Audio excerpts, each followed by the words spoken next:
Hey guys, welcome to another week at Ping. Appreciate you tuning in. We've got some interesting questions this week, so let's jump into it. First one comes from somebody named White Enchilada in Rancho Cucamonga, California. Hey Ping, what did you eat and how did you structure your nutrition on race day? You obviously need good fuel to get you through practice heats and the main event. Also, were you ever on the starting line and suddenly got the urge to drop a deuce? Not much you can do at that point, right? If so, the whoops must have made it interesting. At least you were able to probably do some crop dusting over the triples until you made it back to the rig. Really enjoyed this segment. Keep up the great work. White Enchilada in Rancho Cucamonga. Interesting question. Never been asked that before. I think that when adrenaline kicks in, the old number 2Z system kind of goes into shutdown mode. And if there's anything on deck, it kind of goes back up the pipes. I've never had that situation. I suppose maybe if you had a bunch of white enchiladas, it'd be a different story. A little bit of a greasy jeans situation. I never had that. My thing was I always had to pee. In fact, I remember a lot of times, I don't know why this one event stands out, but in Binghamton, New York, for those who are familiar with that place, you used to get to the back hill and there was kind of a back side of the mountain there, and on the parade lap before the motos, everybody would be pulled over to the side of the track peeing. So much so that they started putting porta potties down by the start line so that guys would stop doing that. But I think that's the big thing. When you get nerves going, guys got to pee. And so that was more the issue, not so much the number 2. But interesting question. I suppose I said I'd answer anything, and so you took me up on that. So well done. Touche. Thanks for the question. Second one comes from Sean in Fredericksburg, VA. Virginia. Ping, love your stuff, and now love hearing how you tend to infuse your influence from the fire service into your analysis of moto every so often on the Whiskey Throttle Show. I'm a 12-year career fire captain paramedic in the Northern Virginia region. I grew up in and love moto, and now my son shares my same passion. I have an interesting question for you that somewhat blends the fire service and moto. My son loves riding and racing, but has somewhat hit a plateau and is having a difficult time breaking through some barriers, mostly fear.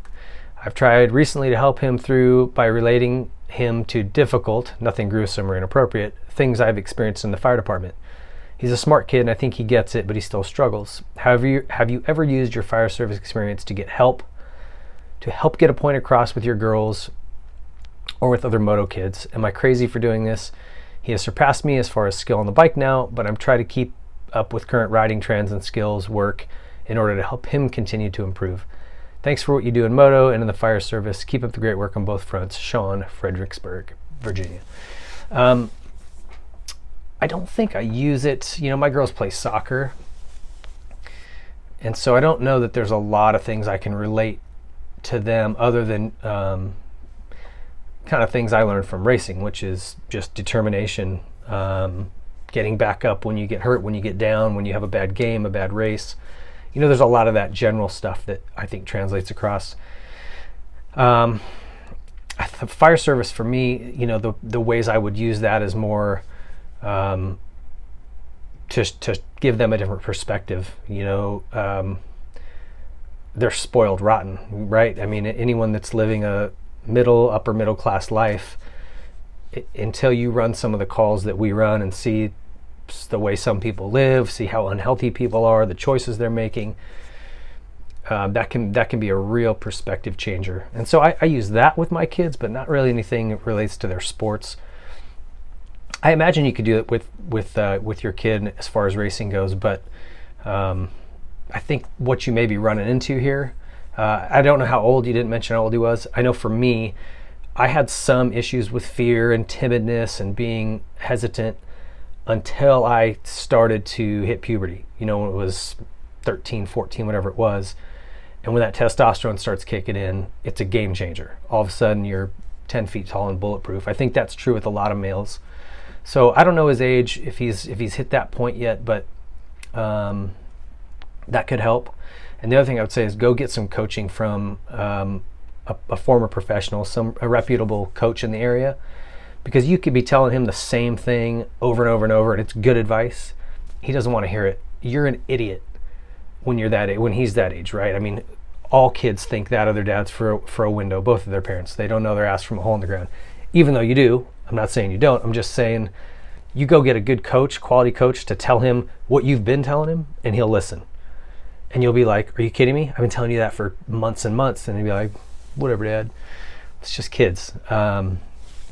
So I would try that. That would be my approach, is maybe try to work with somebody who he respects, if there's a local pro in the area or something like that. If you wanted to even go further, you could find yourself a sports psychology coach, maybe someone that could talk to him about fear and how to overcome it, working on that inner monologue inside your head, things to say, kind of cues and things like that. There's a lot of value to that, and I think in our sport we don't utilize that enough. Or you can go with my dad's method, which was just to tell me to quit being a and get out there and get it done. Also effective. All right, so that's really my advice there for you. It's kind of tough not knowing more about your son and how he operates, but hopefully that helps, man. I appreciate your service, and be safe out there. And thanks for the question. Last one's coming to us from Terry Bales. It says, Ping, you've been able to hang out with and interview most of the greats in our sport over the years. My question is simple. Who's been the most interesting to you and why? Thanks for all your work and keep it up, Terry. I have. It's been, looking back, sometimes I kind of pinch myself and go, wow, I remember being a kid and looking up to all these guys like Ricky Johnson and Jeff Ward. And now I got Ricky, co-hosting my show occasionally, and Wardy and I are friends. I mean, it's just sometimes I go, wow, I can't believe I got here. Anyway, I would tell you, just from the conversations I've had with guys in interviews, or just mostly on my show, because I've really gotten to know them. You sit down with somebody for 4 hours and just talk one-on-one. You get deep, and you get to really know who these guys are and what's going on in their lives. And I would tell you that David Bailey, if you didn't see his interview with us, it was phenomenal. He's so sharp. He's got such a good memory.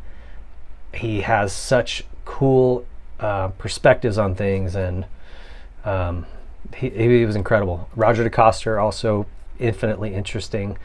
He's been around for so long, and he's done so much in the sport that, I mean, you could talk to him all day long. Mitch Payton, another one, same story. He's also very funny, very opinionated, and I love that about Mitch. And lastly, a guy, this may not even fall into the moto category, but he loves motocross, is Steve Caballero. We recently had him on the show, and it wasn't so much even about skateboarding. It was really a lot of things that do transcend, athletics and sports psychology and that kind of stuff. And it was just really fascinating. Those would be some of the ones that come to mind that were just super interesting.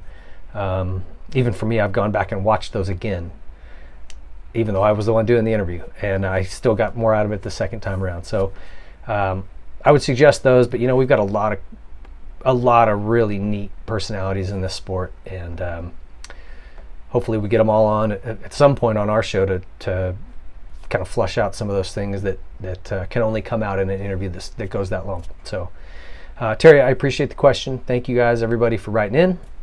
Again, I encourage you to send in a video question.